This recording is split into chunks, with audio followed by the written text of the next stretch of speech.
Hello, everyone, and welcome to the Toffee Blues, your source for all things Everton, and welcome to the Everton Rant Show. I'm joined here with Paul. Paul, how are you doing? Yeah, not bad, mate. Been in a good mood since that result on Monday night. It was most unexpected, wasn't it? And there's nothing to cheer you up like an Everton win. So yeah, I'm pretty good. How are you? Yeah, I'm a bit ill, but if we're on the football side, I'm absolutely buzzing. First time we've won there since 2013, wasn't it? Under Martinez against Moyes, I think it was. Yeah, we've come close a few times in the years since. I think we were we got like a 10 seconds away under Ronald Koeman. I seem to remember before Ashley Williams conceded a penalty, and I think Duncan took us there as the interim in the Moyes Keane game. Was it not We were like 1-0 up in the Yeah, we were 1-0 up Townsend in one that. as well? Yeah, we conceded late. So, yeah, first win. I think it's only the third time we've ever won at Old Trafford in the Premier League era, which is, I know Manchester United for the majority of the Premier League era have been, one of, if not the best team in the league, and Everton have kind of been bouncing around, you know, mid-table or bottom of the table. So it's disappointing considering how big a club we are that we don't win away at Manchester United more often, but you've got to enjoy these wins when they're here. Yeah, exactly. There's one big incident to go over in the game, obviously, but before we get to that, actually, no, it makes more sense to talk about that first, since that's what happened Okay. first. I think we started the game really well, and I think ironically, Idrissa Gueye was playing really well. I thought his link up with Tieno Barry were really good. He was stealing the ball, getting up the pitch with it, and driving us forward. And it's Barry's the player I think I'll mention later on because I thought he was fantastic, and I think he got really unlucky as well because I felt like if that didn't happen, this might have been the game. But Mm. obviously, if Gueye gets sent off, either defenders not as focused, we slip up and concede, something like that. But we might as well get into it. It looks like there's somewhat about a pass between Keane and Gay. They come together. Keane gives him a little bit of a shove, which I interpreted as forget about it, get on with the game. And then Idrissa Gay slaps him. It's a thing. It's like when you see the replay 5 or 6 times, you look at it and go, it is a sending off because it's the rule. But then also the rule says, was it negligent or something where basically if it's not that hard a slap, they're not going to send him off. And it doesn't, because at first I thought he'd like corked it back and cracked him as hard as he could. But then you look at it again, it's a bit, it's soft, it's stupid. And I don't think it helps that Gay flips out again afterwards because Yeah, it almost like, completely lost his head. By the looks of it, and what was weird was he seemed like his worst part of his reaction was after the red card. It felt yeah, like they were it's just like he went for him sort again. of, yeah, they were knocked off at one another, and then when he's seen the red card, that's when he's just completely flipped out and tried to, really, as you said, go for him again and have a real scrap. I mean, I know rules are rules, but do you think for 1 second, if that's Bruno Fernandes and Matthias De Ligt for United, that he gets the red card out and he sends off No, one of their players? no chance. Absolutely never. Never does it. It was just, we could, referee was just desperate to be the centre of attention and desperate to have his big moments. And just, it's very easy to just make a controversial sending off against Everton, isn't it? We're not a club that, when we get the short end of the stick, is going to get loads of intense debate, especially when it's benefiting a club like United, isn't it? Big Monday night game like that. If United go and had a lot riding on, if they'd have won, they'd have gone fourth. It doesn't matter how it would have happened. If United would have won, that's all anyone would have remembered, the fact that United won and went fourth, not how much they got any help from the referee. So, yeah, it was a ridiculous decision, but we've got used to it now. Just club, we won't be one rule for the clubs like us and one rule for clubs like United, sadly, and that just makes it all the more sweeter that we rammed it up them and walked away with the 3 points anyway. But the two guys, it's a strange one because I think Gay, especially since he's come back to the club for the second spell, I think he's seen as, one of the leaders in the dressing room, isn't he? They always say now that there's a leadership group in He's in, the in thing teams is, now. There's yeah, as well, just to go off that before you keep going, I've always seen him as the calm one. So you've got like Tarkovsky, who's not a complete nutter, but he's the one who'll like, if something happens with his teammate, like we've mentioned last time, he's the one who'll get involved with you know, he'll stand up. You've got Pickford, who is just a nutter, outright a nutter. And then obviously Coleman's probably the calm head as well. But for the one who plays, I always saw Gueye as the like the yellow card or two, but n never. I can't really ever remember him losing his head He in any of his he stints for doesn't us. seem fiery. I don't think Gay has Gay ever been sent off for Everton. If he has, I don't think he's ever got a straight red before. If Yeah, two yellows I can imagine, but he picks up a lot of bookings, but they're always for tactical fouls, isn't it? It's never because he does something stupid and he gets involved with the opposition. I don't ever remember Gay being that type of player. But as I was saying, he's one of the leadership group. They always say that teams have like 4 or 5 captains now, don't they? It doesn't yeah, matter which one of them wears the armbands. There's like a core group of players who kind of run the dressing room. And Gay's always been one of them for me. Decore was one, like when he was here last season. There's obviously there's Tarkowski, there's Pickford, there's Coleman, and there's maybe, I don't know, Calvert Lewin when he was here because he had a long tenure at the club. But other than you just don't, as you said, you don't expect that from a player who's so experienced and is kind of an um, an example setter to all these younger players. But it's just like, yeah, only get involved with the opposition if it's an absolute needs must when you're standing up for the teammates. Other than that, don't give the referee an opportunity to just give you an easy booking or an easy sending off. So it just made his reaction all the more bizarre. So there's got to be something that's been bubbling between Keane and Gay. I mean, it looks like they've squashed it now because they've put out a video on social media, haven't they, of the two of them messing around yeah, and on Barry's training with Instagram. boxing gloves. So hopefully it's been squashed now and it's in the past. But 100% I believe that there's been an issue between them personally, and it's been there for a while. And unfortunately it's completely blown up in the middle of a big game like that over something so small. I don't believe for 1 minute that Gay and Keating were best mates going into this, and just for some random reason, Gay's lost his head like that over disagreements and a little shove. No, it seems like that's basically been bubbling for a little while, but Yeah, it has to be. sometimes it's better to just get it out in the open like that, and hopefully the manager's addressed it and it's gone now. Well, yeah, that's it. It seems like it's thingy, and it's stupid. It's very unprofessional, and it could have cost us. He's very lucky it didn't. I think is what I will say. He's very. I think the response would have been much different from the manager and even the fan base in a sense. If I think the fan base got on him, but imagine if we'd have lost that game. Like imagine it's a through ball straight through the middle where he could have been, which was a player like Fernandez's quality. It was very possible. I think he got very lucky in a sense. But again, it happened. We won. I don't want to harp on it for ages because it's one of those where, as well, I want to mention on the ref that you mentioned. He wanted to make it all about himself, which he did. I don't think a lot of the refs and that would have expected the pushback against it generally. Because I think every tweet I saw from every football fan, even non-Everton fans, even United fans, were saying that's not a red card. Well, as I said, there's the right decision, and then there's the decision according to what the book is. Now, but the decision according to the book is the minute you touch an opponent in the face like that for any reason, you've got to send them off. But the common sense decision is just to Okay. pull them both over, go say, what's gone on here? Stop arguing with areas. We've got a game to get on with. Like, talk about it in the dressing room afterwards. But as you said, just these referees, they're all just little, for me, they're all just little egomaniacs and they always protect each other. As you said, the only people who are coming out and saying it's the right decision are ex-referees and ex-officials. They all just close ranks whenever anything like this happens. But it's just a black eye for the PG MOL, isn't it? Again, that just universally up and down the country, anyone who's not an ex-official, anyone who's just a football fan or an ex-player or a TV pundit who's it takes the game serious. Everyone's saying, "What is the referee doing?" He could very easily could have ruined the game, and as a spectacle, he did ruin the game. I know we're happy that we got the results, so it makes no difference to us. But as an actual spectacle, as a football match, he completely ruined it in that one moment. It was a He fun turned it game into before that. 10 versus 11 needlessly. Yeah, well, I think it was quite a fun game before that for the neutral, obviously.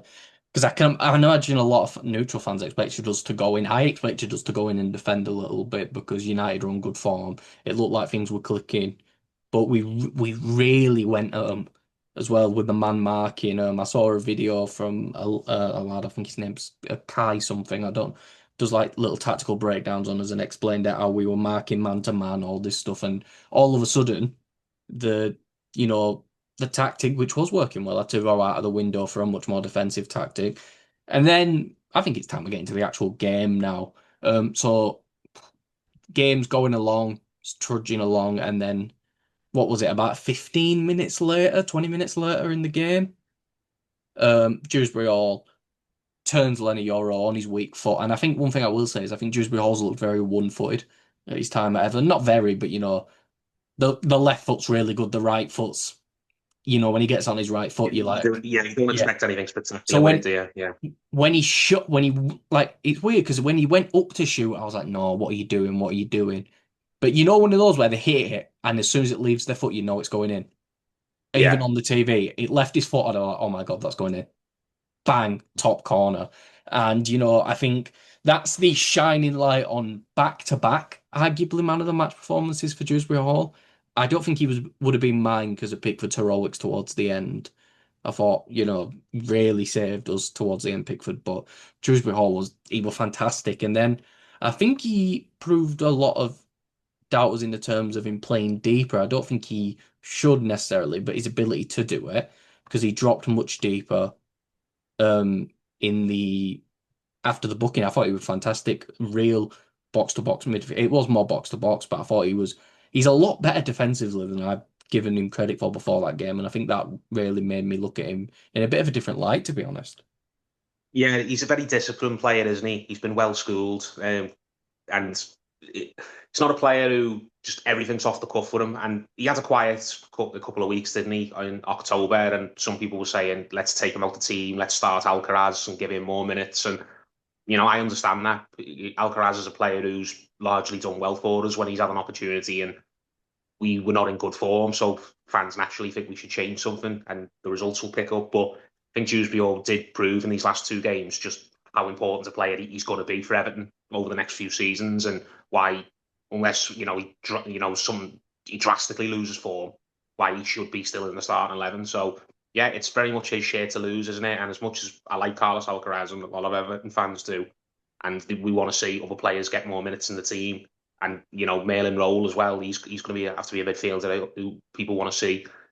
You're going to have to rip the shirt off Kieran Dewsbury in order to get him out, because he's clearly Moyes likes him. He's a very I think he's got a good head on him as well. I liked his post match interview, but he spoke about we want to come to these sorts of places and win regularly. We want to change the mentality in the group. I think he's a type of player who is going to be part of that leadership group that I was talking about before very long at all. So yeah, it was a brilliant performance, brilliant goal, and it's going to be the sort of goal that we talk about for a long time. People will say, "Oh, well, the United goalie should have had it," but you take any goal the way it comes, no matter what type of goal it is when you're playing with 10 men. So yeah, made up for Kieran Dewsbury and I think he's going to be an Everton starter for a long while. Yeah, I Yeah. just hope he doesn't end up getting injured now. No, yeah, 100%. I think everyone, I can't really pick out a bad performance, really. I genuinely think everyone played well who was on the pitch. Obviously, besides Idrissa Gueye, even, and the judge plays, I think Mikolenko was really good. Um, Yeah, he had his best game for a while, I Mikolenko. Yeah, think I think Grealish really showed what he can do for you, even when it comes even to simple as holding on to a lead. It's the one where Diallo fouls him and he just puts his body in front of him and lets Diallo smash into him. Camera catches the big smirk on his face afterwards. I think yeah, it, very disciplined. It's easy to just assume that Grealish is a maverick, and if you can't, if he's not going to be going forward attacking the opposition, then what use is he? I think that's what a lot of people assume about Grealish. But as you said, he's played in Pep Guardiola for years. He knows how to see out games and how to handle tough situations and how to draw the opposition into stupid fouls and buy a bit of time. So yeah, Grealish had a very selfless game as well. Great.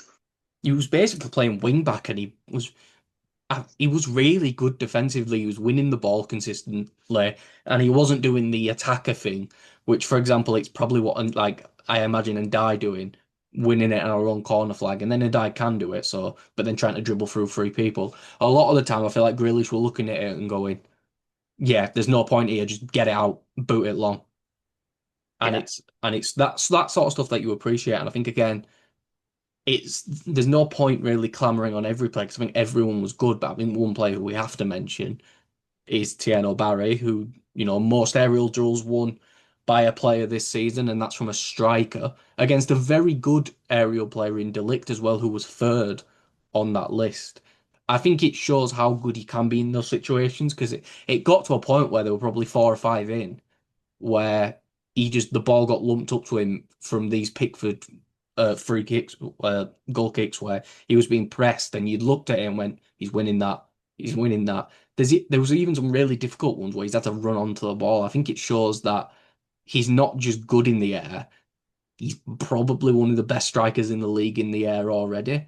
And now it's sort of one of these things where you look at it and go, that's two really good performances in a row. Not really good, maybe the Fulham one, but good. And then I said this one was really good because at the end of the day, we're a man down, we're not attacking as much, and his job was to win the ball, and he did that not just good, but to the point where he did it the best anyone's done in the Premier League this season.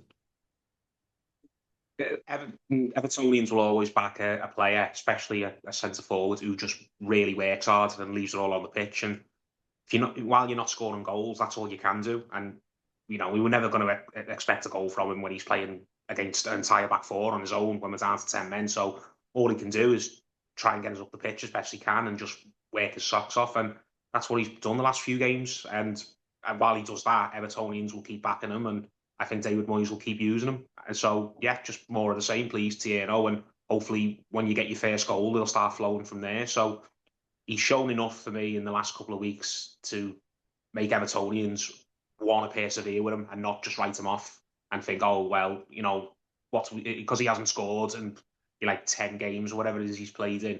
Oh, what was the point? But we needed a striker who's going to come in and hit the ground running. Other than the odd performance, I'd say he has hit the ground running. It's not his fault that the team hasn't been creating really many opportunities for him in your games where he's played, like your West Hams and your who else did we at the start? I mean, he played bad against Crystal Palace, but And then the as I said, sitter against all you can Sunderland. do, But all you can do when you're him at the moments when the team is not quite flowing as well as we like it to, and we haven't. We've had a couple of below par performances as a team. While all you can do is just put yourself about and work hard, and while he does that, I think Everton fans will keep backing him. Will certainly keep backing him over Beto, at least. So well, yeah, just hopefully the first goal's close. yeah, one thing I noticed immediately, and I don't want to crap on Beto because he came on and did his job, but I think the comparison of who fits what we were trying to do better was obvious.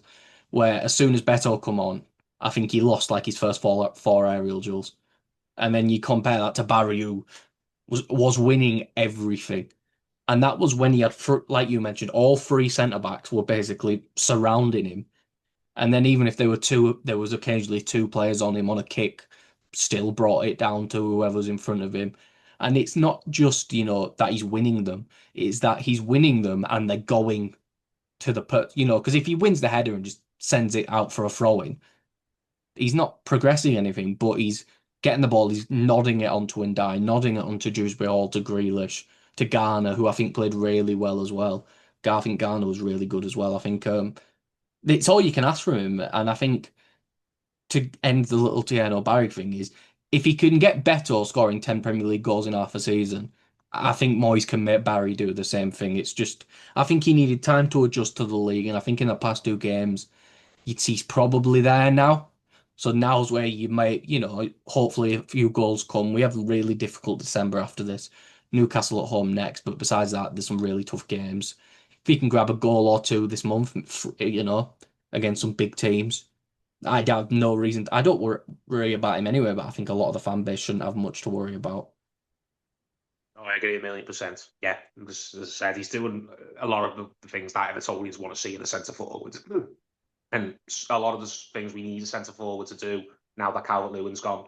Calvert-Lewin got a lot of rope even when he would not score as many goals as we think he should, because when he wanted to, Calvert-Lewin could work really hard and his back to goal play was really, really good. And if we can get that into Ian Barry now, then we're going to have a striker who I think Everton fans are going to really, really enjoy getting behind. So yeah, I agree with you 1,000,000%. Let's hope he starts in the next game and just carries on playing the way he's playing, because I think if he does, we'll be a much better team for him. Yeah, I think the more interesting thing now is Gueye's banned for 3 games, straight red card. So what I've got here is he misses for 3 games, and then AFCON starts on the 21st. So he'll likely only play Chelsea away on the 13th, and then he goes again. Roll's injured for a few weeks.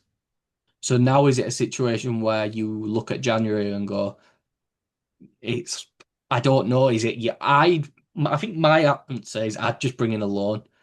We could bring in Harrison Armstrong, but I think he's doing so well. It's not worth bringing him back, like we've mentioned. And even though he'll play, is there a point recalling him and then letting him play most of January? And then unless he is brilliant, we've mentioned this a million times, Moyes isn't going to play him. I think what he's going to do, obviously, is play Eric Burnham, who I think, to be honest, I think has looked really good in his last few cameos. I think the last game, his little cameo looked really good again. I'm not saying he's going to blow the world away, but I feel a lot more confident now where if Eric Burnham plays, I'm not terrified of the result compared to what I would have been previously. Would you say, oh, maybe we should get a loan? But it's not as simple as that. Get who in on loan? Who's available? Uh, There's no point just getting a body in for the sake of getting a body. yeah. It'll be I mean, I Irabunum, guess and Dewsbury Hall could move back on a sub and then sub someone else on further forward. most likely, I think the fact that, as I said, Gueye is going to be basically gone for the next, best part of the next 6, 7 weeks, really. We're probably going to see more of Alcaraz. As I said, I think Irabunum will be the player who comes in place of Gueye, and I think Kieran Dewsbury Hall will end up having to play deeper at certain points over the next few weeks, and we're probably going to see Alcaraz get his chance playing behind the striker, because I don't think Alcaraz is going to, play as a number 8 and sit deeper, because Alcaraz, I don't think, has got the No chance. frame to play in the center of the pitch. Alcaraz does his best work when he's driving forwards. We need James Garner has played really well, so he'll probably have to play the deep role, as the sitter. Irabunum's just going to be the energy, isn't he? So I think Moyes likes Irabunum, whether people rate Irabunum or don't rate Irabunum. David Moyes definitely seems to trust him and enjoy using him. So I think we're going to see a lot of Irabunum, basically. And I'd be all for getting a loan if we could in January, but If the only if right it's player, yeah. someone who I'm confident would come in and make a difference. I don't want to just get some, I don't want to get Fred Flintstone, just some random player from Europe or the Championship who plays 2, 3 games. We think, oh, he's not very good, and then we just bomb him and we never see him again. You'd think, well, what was the point wasting a loan slot? And I wouldn't bring Harrison Armstrong back unless No, he there was a needs the real time. emergency. He's starting every Unless we game. got three centre midfielders injured all at once, I'd leave Harrison Armstrong where he is, because you say Harrison Armstrong would come back and play if he was recalled. He wouldn't start though, because I don't No, think Moyes would he'd get start the Harrison Armstrong over Irabunum. he'd do what Irabunum's doing now, coming on for 5, 10 minute cameos, and like it just don't work. It just it's Yeah, not if going it's to an work for his absolute needs development. must, then you do that. But I don't think we're quite at that point. Unless Merlin Rolls' injury is worse than we were being told, and he's going to be gone for a little while, I don't think we should consider bringing Harrison Armstrong back, to be honest with you. I think we just leave him where he is. No, I think I agree with you. I think he's developing. He's playing like one of the best players in his position in the championship. Don't ruin that by completely thinking. Let him have his full season of development. Preston look like they could make the playoffs. It's winning football experience then for him as well. Comes back, with a full 46 games of experience under his belt starting. All of a sudden, then if Moyes looks at him and goes, "You're 19, 20 now, 19 to be I forget how young he is still. You're 19. You've played at the championship as one of the best players in your position. At this point, it's maybe loan him to a promoted team or go, no, mate, now's your chance, sort of thing.